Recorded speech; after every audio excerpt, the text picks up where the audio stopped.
श्री सरस्वती नमः। श्री गुरुदेव चरण कमलेभ्यो नमः।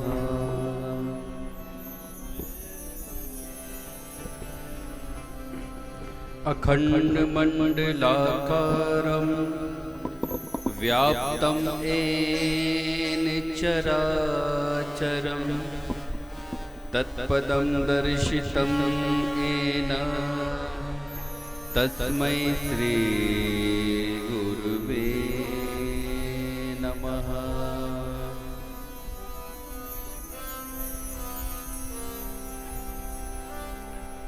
कृष्णाय वासुदेवाय हरये परमात्मने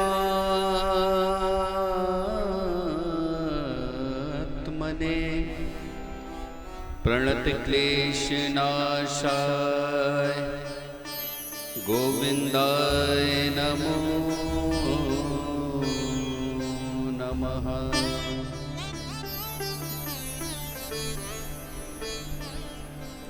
श्री रामचंद्र चरणं मनसा स्मरामि। श्री रामचंद्र चरणं वचसा गृणामि। श्री रामचंद्र चरणं शिरसा नमामि। श्री रामचंद्र चरणं शरणं प्रपद्ये।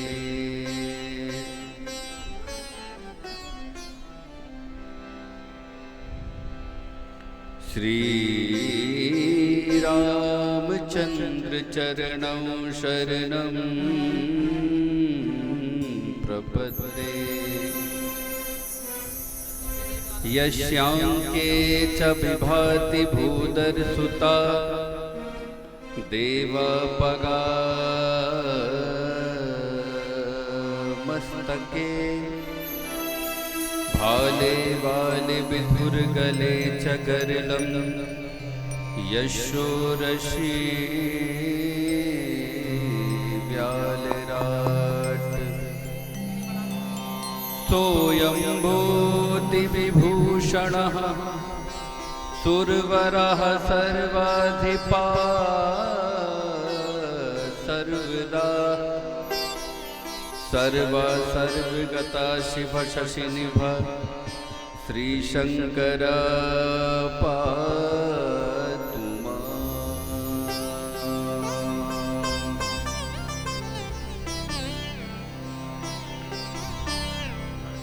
अतुलित बलधामं हेमशैलाभदेहं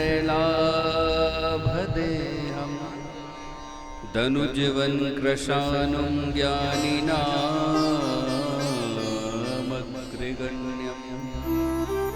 सकल गुण निधानं वानराणामधीशं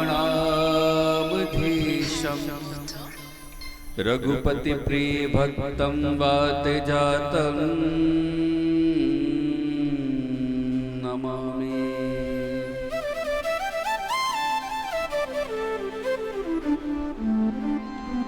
भक्ति भात भगवंत गुरु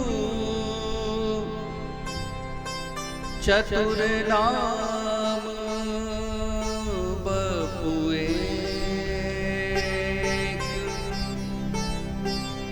इनके पद वंदन किए ना सही विघ्न अनेक। बोलिए वृंदावन बिहारी लाल की जय हो। सियावर रामचंद्र की जय हो। उमापति महादेव की जय हो। पवन सुत हनुमान की जय हो। जगन्नाथ भगवान की जय हो। जगन्नाथ धाम की जय हो। सब संतन की जय हो। सब भक्तन की जय हो। आइए प्रेम से 2 बार प्रभु नाम संकीर्तन। तत्पश्चात भक्तों की पावन पुनीत कथा आप सुनेंगे।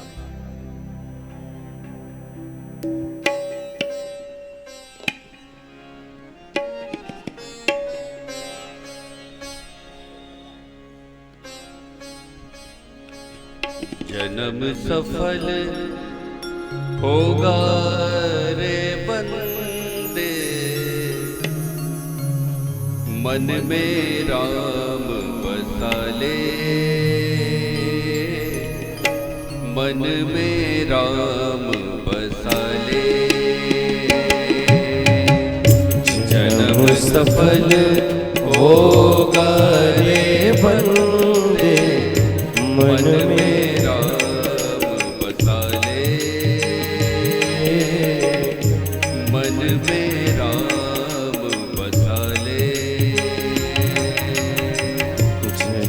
सफल होगा रे बंदे, मन में राम बसा ले, मन में राम बसा ले। राम नाम के मोती को सांसों की माला बना ले, मन में राम बसा ले। हे राम नाम के मोती को सांसों की माला बना ले, मन में राम बसा ले। जन्म सफल होगा रे बंदे, मन में राम बसा ले, मन में राम बसा ले।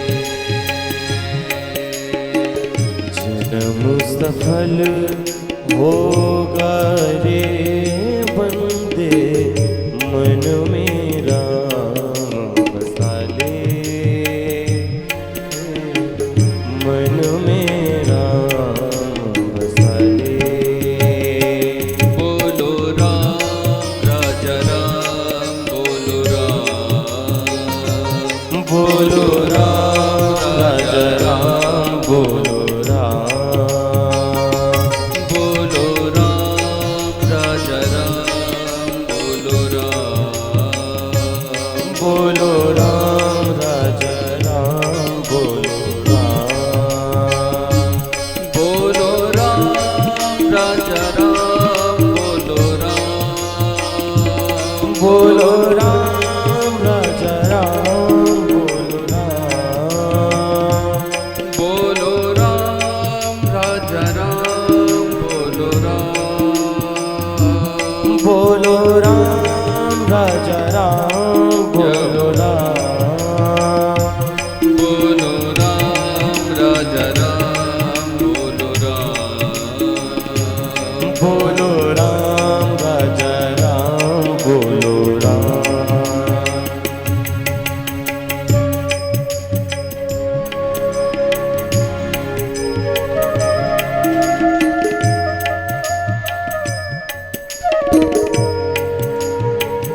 जय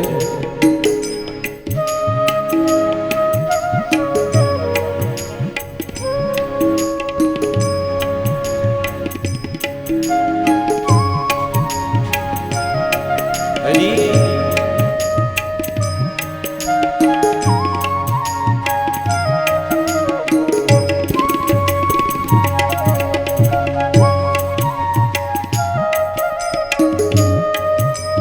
जय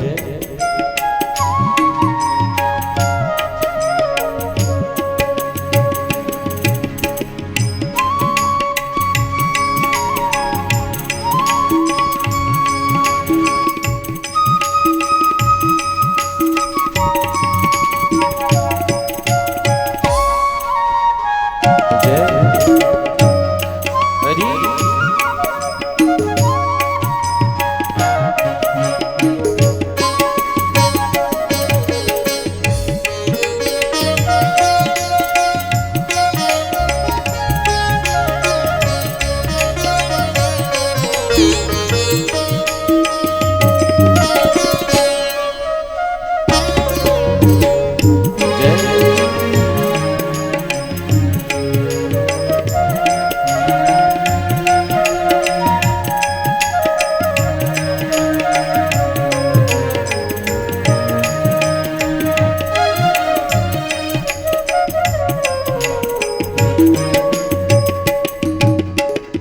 राम पतित पावन करुणा कर और सदा सुख दाता।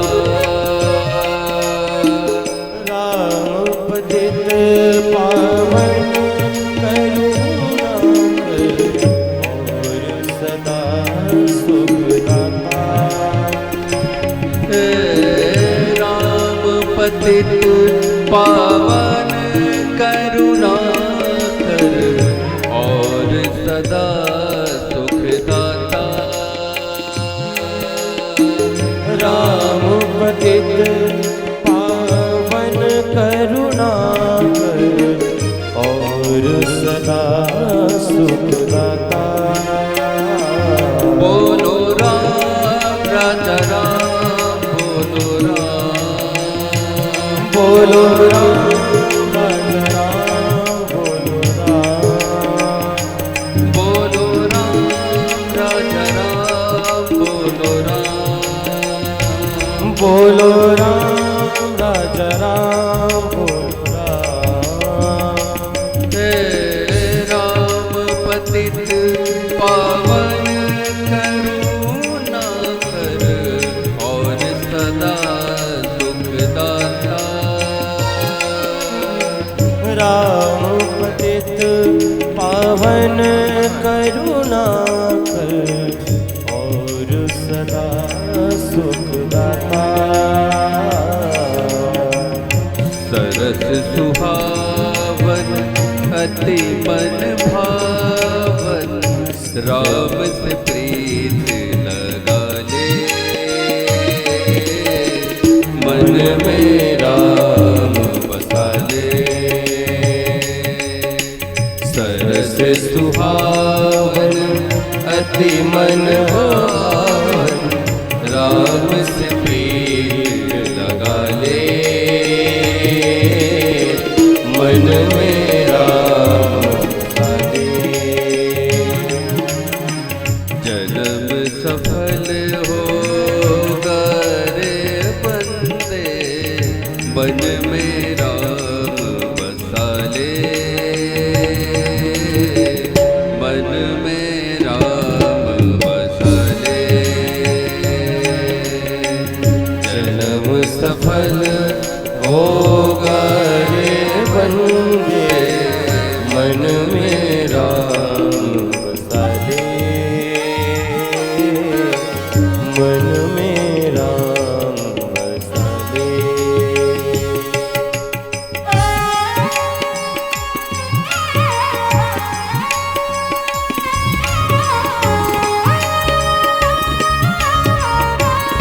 जय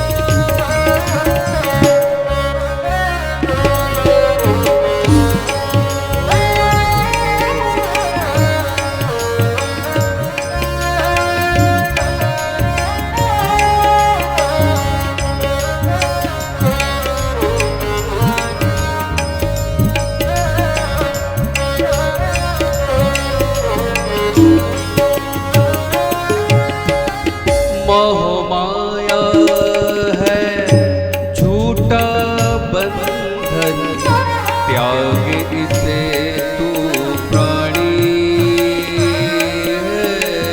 मोह माया है झूठा बंधन, त्याग से तू प्राणी।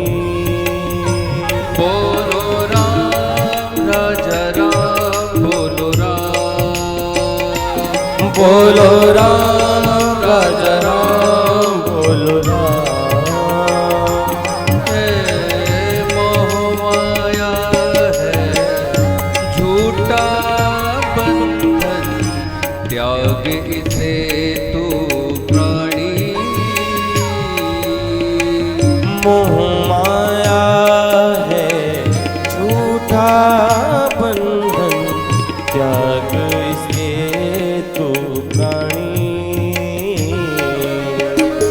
राम नाम की ज्योत जलाकर जीवन पार लगा ले, मन में राम बसा ले। राम नाम की ज्योत जलाकर जीवन पार लगा ले, मन में राम बसा ले। बोलो राम राजा राम, बोलो राम। हरि बोलो राम राजा राम, बोलो राम। बोलो राम राजा राम, बोलो राम। बोलो राम राजा राम, बोलो राम।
राम भजन में डूब के अपनी निर्मल कर ले काया।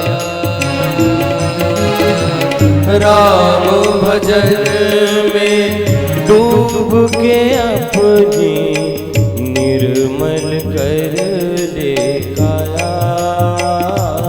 बोलो राम राजा राम, बोलो राम। बोलो राम राजा राम, बोलो राम। राम भजन में डूब के अपनी निर्मल कर ले काया।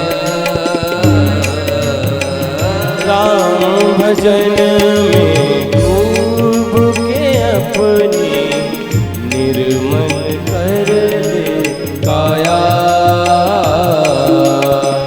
राम नाम से प्रीत लगा कर अपना भाग जगा ले, मन में राम बसा ले।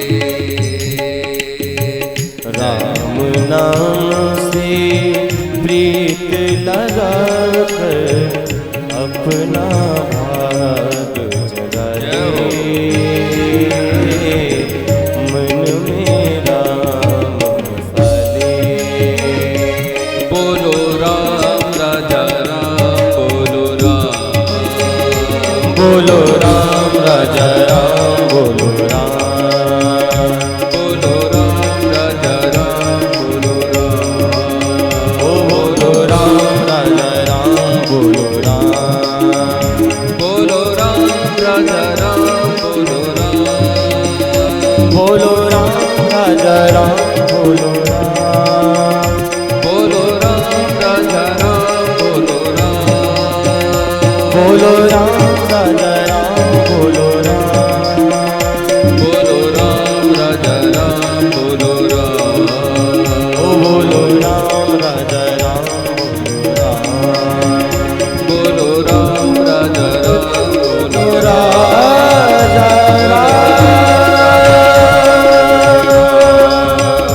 बोलो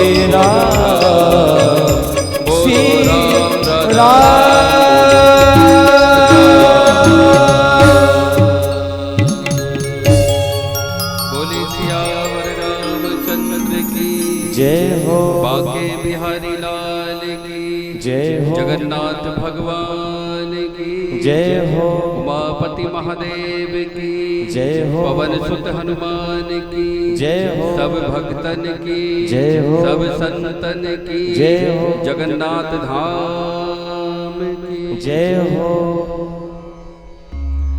परात्पर अखिलेश्वर अखिल ब्रह्मांड नायक अकारण करुणावरुलालय कृपा सरोवर कृपा निधान भगवान श्री कृष्ण के श्री चरणों में कोटि कोटि वंदन करते हुए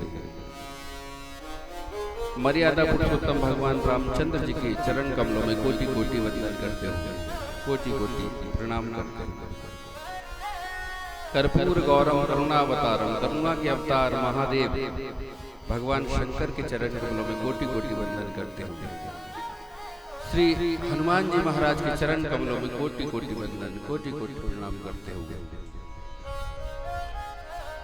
भगवान जगन्नाथ के चरण कमलों में कोटि कोटि वंदन करते हुए और पावन पुरी जगन्नाथ धाम जहां पर बैठ करके भगवान की निर्मल भक्तों की पावन पुनीत कथा कहने और सुनने का हमें अवसर प्राप्त हुआ। ऐसे जगन्नाथ धाम को कोटि कोटि वंदन कोटि कोटि प्रणाम करते हुए और उन समस्त भक्तों को जिनकी निर्मल गाथा, जिनका निर्मल यश, जिनकी निर्मल कीर्ति, जिनकी निर्मल भक्ति के कारण प्रभु द्रवित हुए और जिनकी कीर्ति का गान करने के पश्चात हमारे हृदय में भी भगवान के प्रति अनुराग उत्पन्न होता है, भगवान के प्रति प्रेम उत्पन्न होता है। ऐसे उन समस्त भगवान के भक्त वृंदों को कोटि कोटि वंदन कोटि कोटि प्रणाम करते हुए यहाँ पर उपस्थित समस्त श्रोता समुदाय, कथा प्रेमी, कथा रसिक, कथा पिपासु, कथा जिज्ञासु, कथा अनुरागी, कथा प्रेमी समस्त भक्त वृंदों को सिया राम मैं जान करके सिया राम मैं सब जग जानी करहूं प्रणाम जोरी जुग पानी सभी को वंदन करते हुए आइए आज अंतिम दिवस की कथा में हम प्रवेश करेंगे। कथा ऐसी है बड़ी आनंद देने वाली है। कथा के लिए कहा गया है श्रीमद् भागवत में, गोपी गीत में गोपिकाओं ने तब कथा अमृतम तप्त जीवनम कविभिरीडितम कल्म शाप हम श्रवण मंगलम श्रीमदादतम भुवि गृणन्ति से भूरिदा जना। कथा तप्तों को जीवन प्रदान करने वाली है, कथा मंगल करने वाली है। जो कथा सुनता है उसका मंगल ही मंगल होगा। श्रवण मंगलम। कथा बड़ी व्याप्त है और कथा ऐसा नहीं है कि केवल हम ही कथा सुनते हैं, मनुष्य ही कथा सुनते हैं, बड़े बड़े कथा सुनते हैं। और तो और जो कथा की रचना करते हैं वो भी कथा सुनते हैं। ऐसा नहीं कि केवल कलयुग के मनुष्य कथा सुनते हैं, कथा के रचनाकार भी कथा सुनते हैं और जिनकी कथा है वो भी कथा सुनते हैं। भगवान शंकर तो सारे कथा के रचनाकार हैं। शिव भगवान ज्ञान गुण राशि, ज्ञान गुण के सागर है, लेकिन सागर भी कथा सुनता है। ऐसा नहीं कि हम ही बस कथा सुनते। और हम तो ये है हमारी विशेषता कि हम कथा सुनने के लिए ज्यादा प्रयत्न नहीं करते, मिल जाए आसानी से तो सुन लेते हैं, ना मिले तो कोई बात नहीं, नहीं सुनते, कोई जरूरी नहीं है। और शंकर जी जानते कथा सुनने के लिए कहाँ जाते हैं। शंकर जी कहाँ रहते हैं? कैलाश, परम रमण गिरिवर कैलाश। और एक दिन नहीं, सदा जहाँ शिव उमा निवास, कैलाश में रहते हैं महादेव। वो कथा सुनने कहाँ जाते हैं? अगस्त मुनि के आश्रम। अगस्त मुनि का आश्रम कहाँ? दक्षिण में। और शंकर जी कहाँ रहते हैं? उत्तर में। और शंकर जी ऊंचे स्थान में, अगस्त मुनि नीचे स्थान में। मतलब कथा सुनने के लिए आपको ऊपर से नीचे आना पड़ता है, ऊंचा स्थान छोड़ना पड़ता है। 5000 किलोमीटर दूर शंकर जी कथा सुनने जाते हैं। हम लोग तो बस से आए, शंकर जी पग यात्रा करते हुए जाते हैं कथा सुनने के लिए। इतने अनुरागी कथा के, पग यात्रा। और यहाँ पर हम लोग शायद 100 लोग हैं। 100 लोग में आधे तो गायब ही रहते हैं हर दिन, आधों का तो पता ही नहीं रहता है। मतलब यहाँ पहुँचने के बाद भी कथा नहीं सुन पाते, तीर्थ स्थल में आने के बाद भी कथा से वंचित रह जाता है।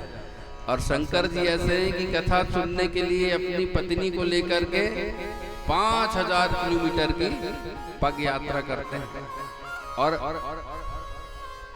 जो स्वयं ही कथा का रचनाकार हो, रची महेश निज मानस राखा, जिसने स्वयं रचना की हो उसको सुनने की क्या आवश्यकता। लेकिन नहीं, वो भी कथा सुनने जाते हैं। और किसके पास? अगस्त मुनि के पास। और अगस्त मुनि के पास जाके कथा सुनते। सनकादिक मुनि बड़े महात्मा हैं, इतने बड़े महात्मा हैं, लेकिन ये भी कथा सुनने बार बार मृत्यु लोक आते हैं ब्रह्मलोक से। और मृत्यु लोक आकर के बड़े प्रसन्न होते हैं, कथा सुनते हैं और फिर यहाँ से कथा सुन के जाके ब्रह्मा जी को सुनाते हैं। नारद जी वो भी बार बार पृथ्वी लोक में आते हैं। क्यों? कथा कहाँ? ब्रह्मलोक में तो कोई कथाकार है नहीं। कथाकार कहाँ मिलेंगे? यहीं मिलेंगे, कथा तो यहीं मिलती है। जब राम जी साकेत जाने लगे तो हनुमान जी से कहा कि हनुमान तुम नहीं चलोगे? तो हनुमान जी ने कहा कि प्रभु आप जाइए, मैं बाद में आऊंगा।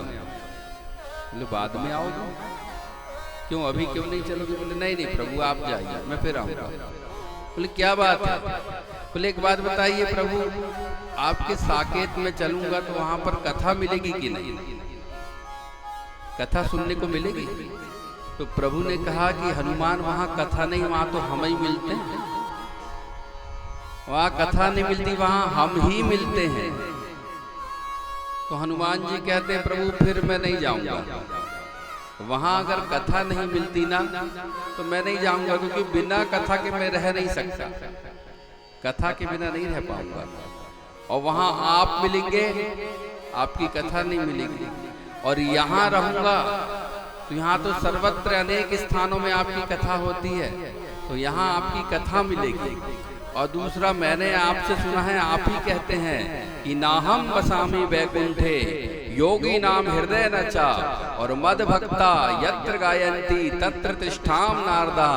जहाँ मेरे भक्त लोग, जहाँ मेरे सेवक लोग, जहाँ मेरे दास लोग मेरा गुणानुवाद गाते हैं, वहीं पर मेरी प्राप्ति हो जाती है। तो यहाँ पर कथा भी मिलेगी और गुणानुवाद गाते हैं तो आप भी मिलेंगे। तो इसलिए मैं यहीं रहूंगा ताकि कथा भी मिले और आप भी मिले, और साकेत जाऊंगा तो केवल आप ही मिलेंगे, कथा मिलने वाली नहीं है। इसलिए हनुमान जी के लिए हम कहते हैं ना, राम कथा सुनबे के रसिया, राम कथा सुनबे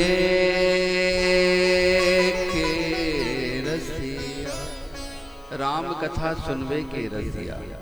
कथा के इतने रसिक के हनुमान जी, तो बड़े बड़े महात्मा और उनके साथ साथ परमात्मा भी, महादेव हनुमान जी ये भी कथा के रसिक है, ये भी कथा सुनते हैं। सनकादिक मुनि जैसे कथा सुनते हैं। देखिए ये कथा जो है,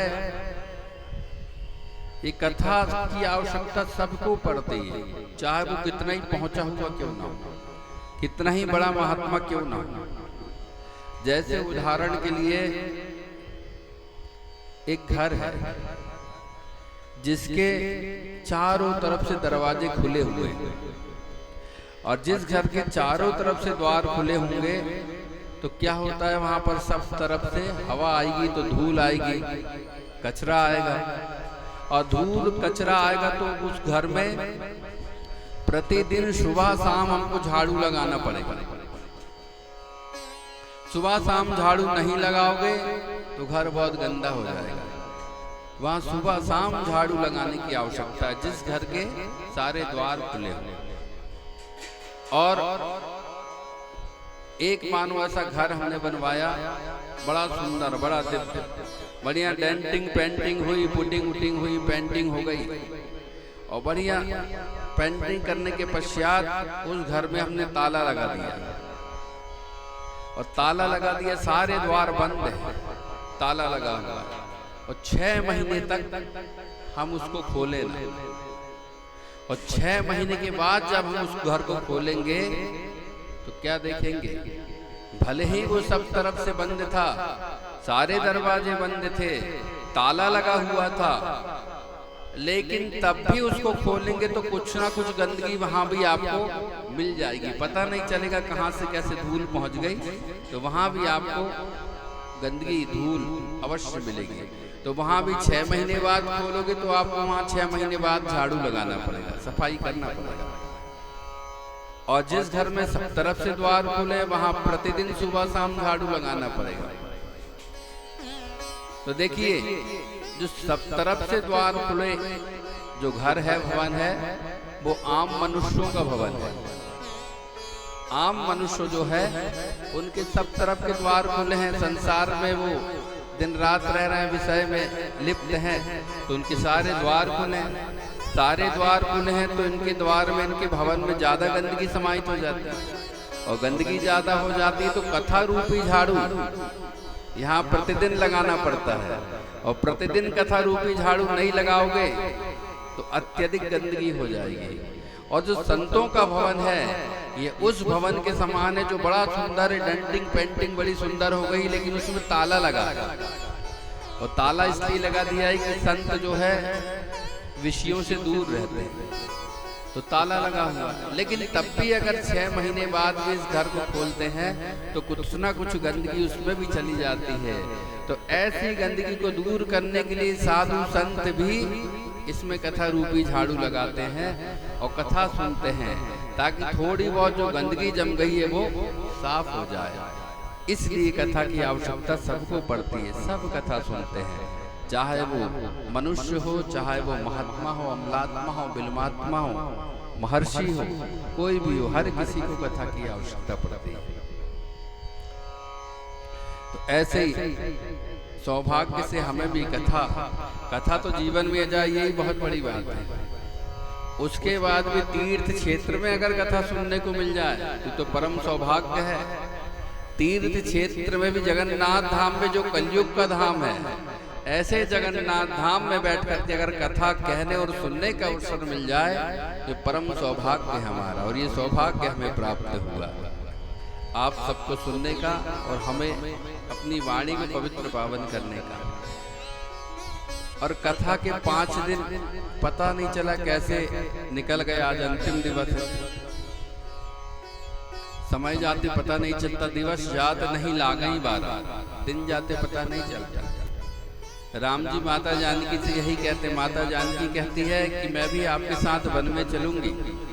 तो राम जी समझाते और राम जी कहते कि अरे तुम क्यों जिद करती हो वन में जाने की, 14 वर्ष पता नहीं चलेगा कैसे बीत जाएंगे, दिवस जात नहीं लागई बारा, दिन जाते पता थोड़ी चलता है।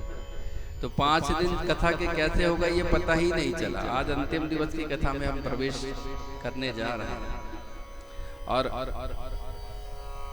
जिन भक्तों की कथा आज होना है, आइए उन भक्तों में सबसे पहले भगवान राम का आपने कीर्तन किया, तो भगवान राम के परम भक्त तुलसीदास जी की कथा आप लोग श्रवण करेंगे। और इसके बाद अंतिम भक्त में भगवान कृष्ण के भक्त की कथा सुनेंगे, एक राम के भक्त की और एक भगवान कृष्ण के भक्त की। तो आइए पहले भगवान राम के भक्त तुलसीदास जी की कथा सुनेंगे। तुलसीदास जी जिनका की जन्म राजापुर नामक ग्राम है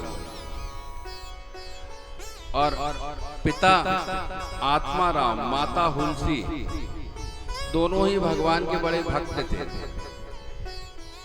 बड़े धार्मिक थे, बड़े धर्मचारी थे। और जो धर्मचारी होगा उनका बेटा तो धार्मिक होगा ही होगा। अगर सुयोग्य माता पिता है तो निश्चित ही संतान भी वैसे ही होगी। तो तुलसीदास जी का जब जन्म हुआ, तो तुलसीदास जी का जन्म हुआ तो कहते हैं सबसे पहले जन्म लेते से क्या बोले थे, राम। राम बोले तो इसलिए एक नाम पड़ा, राम बोला, क्योंकि जिसने जन्म लेते से ही राम बोला तो इसलिए एक नाम क्या पड़ गया, राम बोला। और बड़े ही बड़भागी जो जन्म लेते से राम बोल दे, उनके समान बड़भागी कौन होगा। परंतु जीवन में, भक्तों के जीवन में प्रारंभ में बहुत सी प्रतिकूलताएं भी आती है।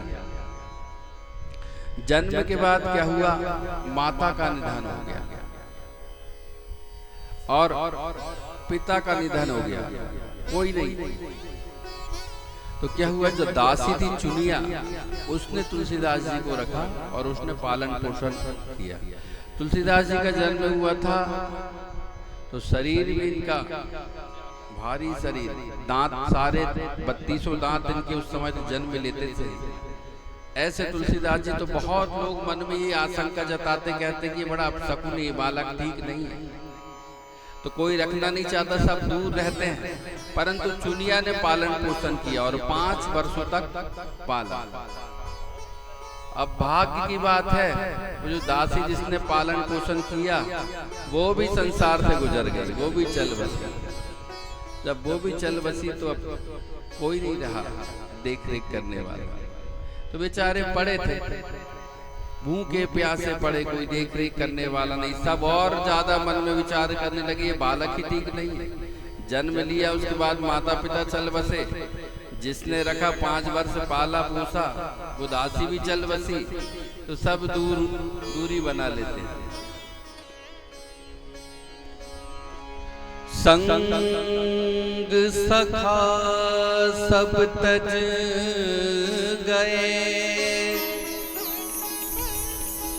कोई ना निभायो साथ,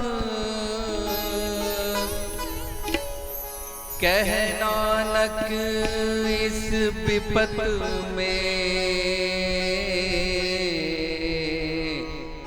एक टेर रघुनाथ,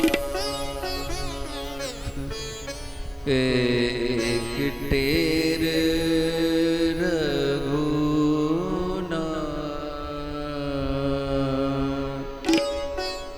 संग सखा सब तज गए और को न निभायो साथ।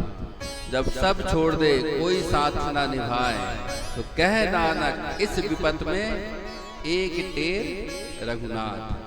केवल फिर रघुनाथ रह जाते, राम रह जाते हैं, भगवान रह जाते, भगवान साथ देते हैं।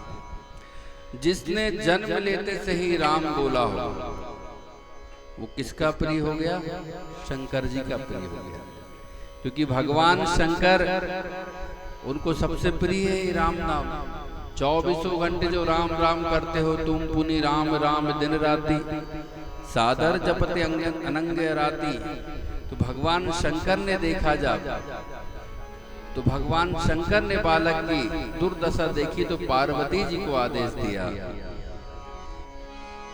जा पर कृपा न करहि पुरारी, जा पर कृपा न करहि पुरारी, जा पर कृपा न करहि पुरारी, जा पर कृपा न करहि पुरारी। सो न पाव मुनि भगति हमारी, सो न पाव मुनि भगति हमारी, सो न पाव मुनि भगति हमारी, सो न पाव मुनि भगति हमारी। जा पर कृपा न करहि पुरारी, जा पर कृपा न करहि पुरारी।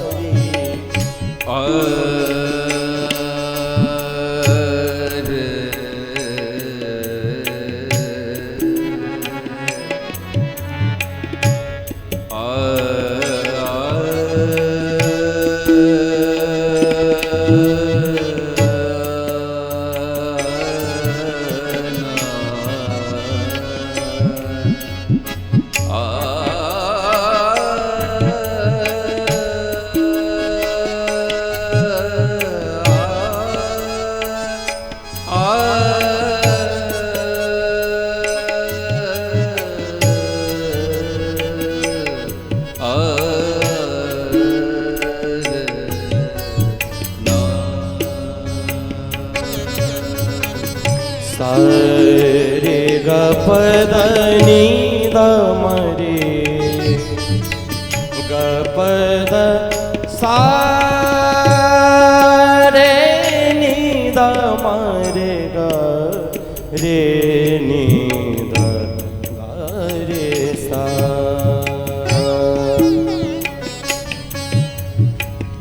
नि ध ग प प ध प नि ध प म ग रे नि ग रे सा। जा पर कृपा न करहि पुरारी, जा पर कृपा न, जा पर कृपा न, जा पर कृपा न करहि पुरारी।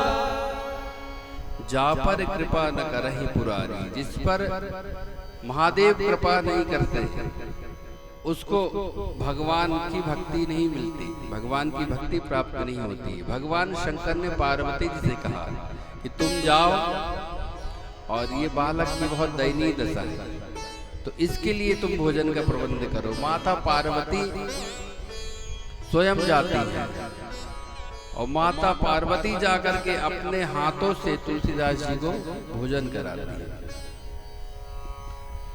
और धीरे धीरे समय बीतने लगा। अब देखिए, भगवान की जब कृपा होती है तो फिर सब सुलभ होता है। भगवान की कृपा से एक दिन वहां पर कौन आए, भगवान ने प्रेरणा दी और भगवान की प्रेरणा से नरहरि जी वहां पर पधारे। नरहरि जी ने जब तुलसीदास जी को देखा, इस बालक को देखा, तो बालक को देख करके तुरंत अपने साथ में लेकर के चले जाते हैं। जो भगवान का भक्त हो, जो भगवान का सेवक हो, उस पर भगवान की कृपा होती है और संत सदगुरु अवश्य उसके जीवन में उसका मार्ग प्रशस्त करने के लिए, मार्गदर्शन करने के लिए अवश्य आते हैं। तो सदगुरु आ गए, गुरुदेव ने आया और आकर के लेकर के अपने साथ चले गए। ले जाकर के मंत्र दीक्षा दी और मंत्र दीक्षा देने के बाद नामकरण किया, नाम रखा तुलसीदास। तुलसीदास नाम रखा और सूखर खेत में जाकर के राम कथा सुनाना प्रारंभ किया। और तुलसीदास जी को एक बार नहीं अनेक बार राम कथा सुनाया। बड़े प्रसन्न होते तुलसीदास जी राम कथा सुनते हैं। इनके जीवन में तो बचपन से ही भक्ति थी। जो जन्म लेते से ही भगवान का सुमिरन किया हो, जन्म लेते से ही जिसने भगवान का नाम लिया हो, वो तो बहुत ही बड़भागी है। और गुरुदेव का साथ जिसको मिल जाए, जिसके जीवन में गुरु आ जाए, गुरु आ जाए तो उसको सब कुछ मिल जाता है। जीवन में गुरु आ गया, गुरु की परम आवश्यकता आपने पहले भी कथा में सुना है। गुरु बिन भवनिधि तरे न कोई, जो विरंची शंकर संग होई। बिना गुरु के भवसागर से तरना बड़ा मुश्किल है। इसलिए जीवन में गुरु की आवश्यकता सबको पड़ती है, और जिसके जीवन में गुरु आ जाए तो उसका कल्याण हो जाता है। ऐसे तुलसीदास जी के जीवन में गुरु आ गए, और गुरु जीवन में आ जाए तो गुरु के प्रति निष्ठा, गुरु के प्रति श्रद्धा हो, गुरु के प्रति समर्पण हो।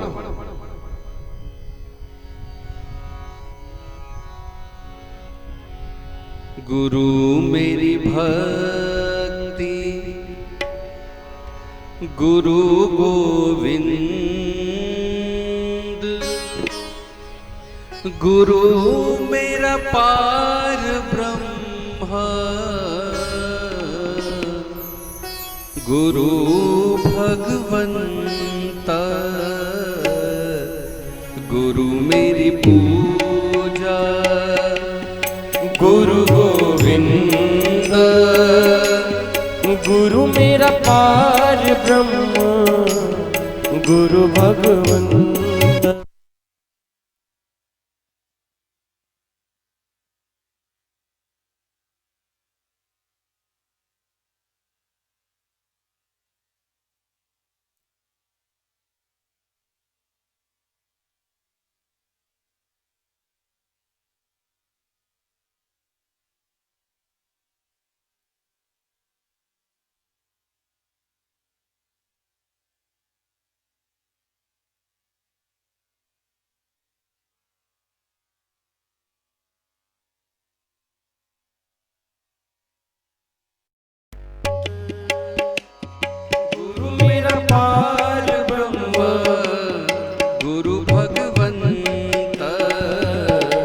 गुरु मेरी पूजा, गुरु गोविंद, गुरु मेरा पार ब्रह्म, गुरु भगवंत,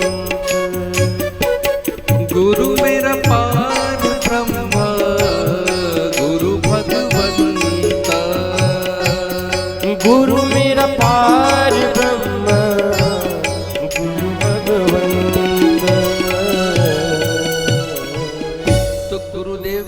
समर्पण होना चाहिए, निष्ठा होना चाहिए। अगर सच्ची निष्ठा है तो मनुष्य उस पार हो जाता है। एक संत हुए मारपा, जिनका नाम था, वो अपने गुरु के पास गए। बहुत सारे शिष्य थे, उनके गुरु सब चेलों को बिठा करके बता रहे थे कि जिसका अपने गुरु के प्रति विश्वास हो, निष्ठा हो, तो वो अगर पानी में चल चाहे तो पानी के ऊपर चल सकता है और डूबेगा नहीं। मारपा ने सुना तो वो दौड़ करके गया और दौड़ करके जाके नदी के ऊपर से उस पार हो गया और फिर इस पार आ गया और डूबा नहीं। बाकी चेले जो थे, बाकी जो शिष्य थे, उनको लगा कि ये जा सकता है तो हम भी जा सकते हैं। उन्होंने जैसे प्रयत्न किया, पहले ही पैर रखा कि डब डब सारे के सारे डूब गए और सब डूब गए। तो लौट के आए गुरुजी के पास, आकर के बताया, गुरुजी वो मारपा वो तो नदी पार कर गया, ऊपर ऊपर डूबा भी नहीं, और हम सब ने एक ही पैर रखा तो सबके पैर डूब गए पानी में। अच्छा, इनके गुरु को खुद को नहीं मालूम था, इन्होंने तो ऐसे ही बोल दिया था, परंतु गुरु के प्रति उसकी निष्ठा थी, गुरु के वचन में विश्वास था कि गुरु जी ने जो बोला है वह सत्य है। इतना विश्वास है, इतनी निष्ठा, तो वैसे ही पार कर गया। अब एक दिन फिर गुरु जी बैठे और गुरु जी ने अपने चेलों से कहा कि जिसकी अगर निष्ठा अपने गुरुदेव के प्रति सच्ची हो तो पहाड़ से भी अगर कूद जाए तो उसको कुछ नहीं होता। तो जैसे ही मारपा ने सुना तुरंत पहाड़ पे चढ़ गया जाकर, और पहाड़ पे चढ़ करके कूद गया। जैसे ही कूदा तो फूल की तरह नीचे आ गया। बाकी चेलों ने झांक करके देखा तो घबरा गए, ऊंचाई देखते ही घबरा गए। वो तो लौट के आए गुरु जी के पास, फिर बताया गुरु जी मारपा तो पहाड़ से कूद गया और उसको कुछ नहीं हुआ। तो गुरुजी ने पूछा मारपा से कि बेटा तेरे अंदर ऐसा क्या है? मैंने तो ऐसे ही बोल दिया था, तुझ में ऐसा क्या है कि तू पानी में भी चला गया, पहाड़ से कूद गया और तुझे कुछ हुआ नहीं?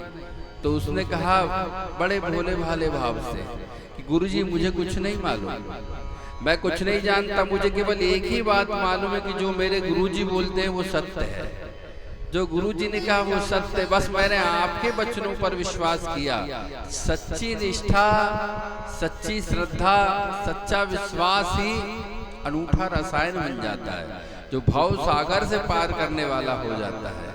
तो ऐसे गुरुदेव के प्रति सच्ची श्रद्धा, सच्ची निष्ठा हो, गुरु भक्ति हो, गुरु भक्ति निभाते हैं, बड़ी सेवा गुरु जी की करते हैं।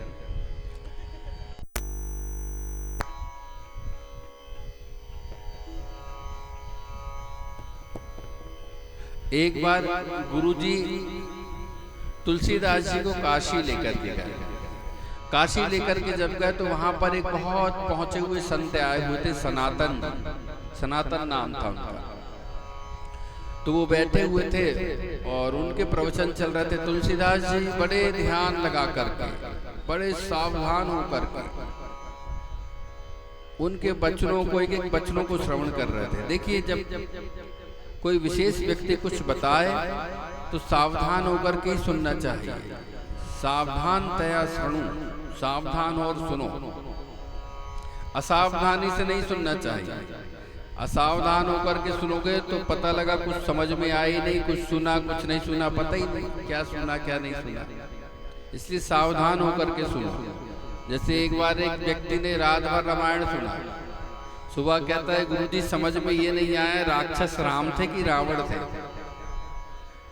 सावधान होकर नहीं सुना ना, सावधानी से सुना। तो सुबह कहता है गुरुजी समझ में ये नहीं आया राक्षस कौन थे, राम की रावण? तो गुरुजी ने कहा बेटा राक्षस ना ही राम थे ना ही रावण थे, राक्षस तो मैं था जो तेरे जैसे को रात भर से कथा सुना रहा था। तो सावधानी अगर नहीं रखोगे तो ऐसा ही होगा। इसलिए सावधान होकर के कोई बात सुननी चाहिए। तो तुलसीदास जी बड़े सावधान होकर के एक वचनों को सुनते। सनातन जी ने जब देखा तो पूछा कि ये बालक कौन है? तो नरहरि जी ने परिचय करवाया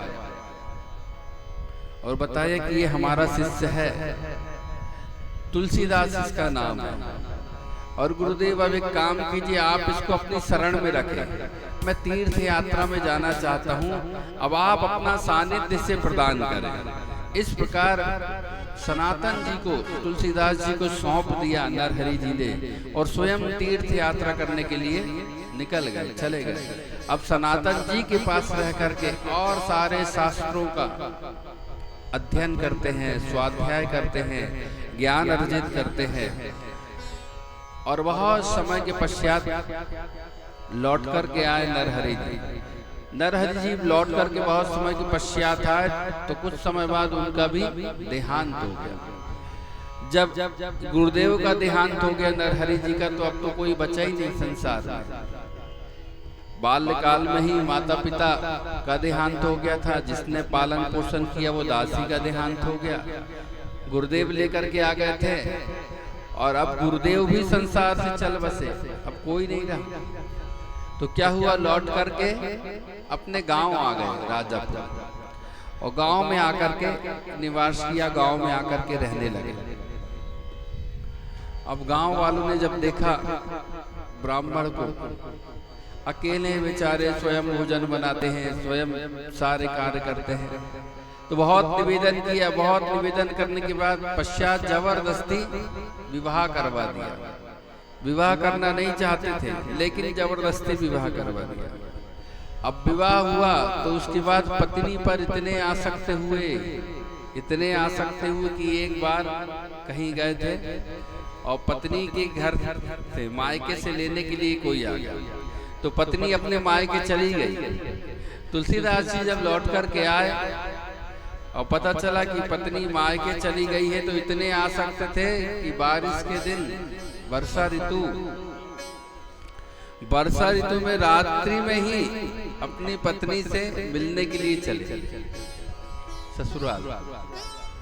और इतनी घनघोर बारिश हो रही है, नदी पार करके जाना है, नदी में पूर है, तो एक मुर्दा को पकड़ा, उसके ऊपर बैठ करके नदी पार किया। इतने आशा पहुंच गए और पहुंच करके एक सर्प को रस्सी समझा और सर्प को रस्सी समझ के पकड़ लिया और उसको पकड़ करके गृह में प्रवेश किया। और जैसे ही आवाज लगाई, रत्नावली नाम था, आवाज लगाई तो पत्नी ने द्वार खोला। द्वार खोल करके जैसे ही सामने अपने स्वामी को देखा, अपने पति को देखा, तो बड़ा आश्चर्य हुआ कि ऐसी बारिश इतनी घनघोर और नदी में पूर आई हुई है, उसके बाद ये मुझसे मिलने के लिए चले आए। तो पत्नी ने कहा कि इतना प्रेम अगर मुझसे है, हाड़ मास की देह से ऐसी ममता प्रीत। इस शरीर किसका है? हाड़ मांस रक्त मज्जा इसका बना हुआ। ऊपर से क्या है? पैकिंग बहुत अच्छी हो गई है। अगर इस पैकिंग की चेकिंग हो जाए तो समझ में आ जाए क्या है। जैसे कोई घर बनता है तो उसमें ईंट, गारा, लोहा, सीमेंट, न जाने क्या क्या भरा हुआ है। वो तो बाहर से बढ़िया छपाई, फिर पुटिंग हो गई, फिर पेंटिंग हो गई, तो बढ़िया लगने लगता है। अगर उसको खोद करके देखे तो अंदर क्या क्या भरा हुआ है समझ में आएगा। ऐसे ये शरीर है, इस शरीर की पैकिंग बहुत बढ़िया हो गई। पैकिंग अच्छी होने के कारण ऊपर से बहुत अच्छा लगता है। और इस पैकिंग की जिस दिन चेकिंग हो जाए तो क्या कहेंगे मालूम है आप? पंच रचित यह अधम शरीरा, पंच रचित यह अधम शरीरा, पंच रचित यह अधम शरीरा, पंच रचित यह अधम शरीरा। क्षिति जल पावक गगन समीरा, क्षिति जल पावक गगन समीरा। देह अस्थि मांस रुधिरे भीमतिम, जाया सुतादिषु सदा ममतां विमुञ्च। पश्यामि समजगदिदं क्षणभङ्ग निष्ठं, वैराग राग रसिको भव भक्ति निष्ठा। गोकर्ण ने भी यही कहा था, पिताजी ये शरीर जानते क्या है? देह अस्थि मांस रुधिरे भीमतिम। ये अस्थि मांस रुधिर का पिंड है, इसको अपना क्यों मानते हो? तो ऐसा है ये शरीर। और आज रत्नावली ने भी तुलसीदास जी से यही कहा कि ये हाड़ मांस की देह है, इससे इतनी प्रीति, इतना प्रेम कि अपने प्राण की भी चिंता नहीं की। और इतनी बरसात में नदी में पूर, उसके पश्चात चले आए मिलने के लिए।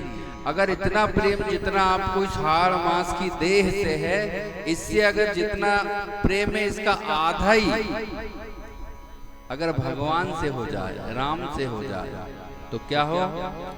हाड़ मांस की देह में ऐसी ममता प्रीत, तिसुआधी जो राम सो, अवश्य मिटे भव भीत, अवश्य मिटे भव भीत। अगर इसकी आधी भी राम से हो जाए ना, तो अवश्य ही जो भाव सागर की जो डर है, भाव सागर का जो भय है, ये सब दूर हो जाएगा। भाव सागर से ही पार हो जाओगे। तुलसीदास जी ने जैसे ही इन वचनों को सुना तो सीधा हृदय में ही आघात हुआ। हृदय में ये घाव कर गए तुलसीदास जी को। तुरंत मानो जागृति आ गई हो, तुरंत मानो आज होश आ गया हो। और जब जीवन में ऐसा अवसर आए, शुभ संकल्प जीवन में जब आए, तो तुरंत उसको क्रियान्वित करना चाहिए। कल पर नहीं टालना चाहिए। कल कर देंगे, कल पर जो टाला और कल कभी आता नहीं है। कल मिले ना मिले प्यार गवाही के लिए, और कल उठे ना उठे हाथ खुदाई के लिए, कल मिले ना मिले प्यार गवाही के लिए, और कल उठे ना उठे हाथ खुदाई के लिए। और आज की शाम को रंगीन बना लो इतना कि कोई कोना ना बचे रात की स्याही के लिए, कि कोई कोना ना बचे रात की स्याही के लिए। कल पर मत टालो। शुभ संकल्प आया है तो आज ही क्रियान्वित कर डालो। काल करे सो आज कर, और आज करे सो अब। कुछ तो ऐसे भी है कि काल करे तो आज कर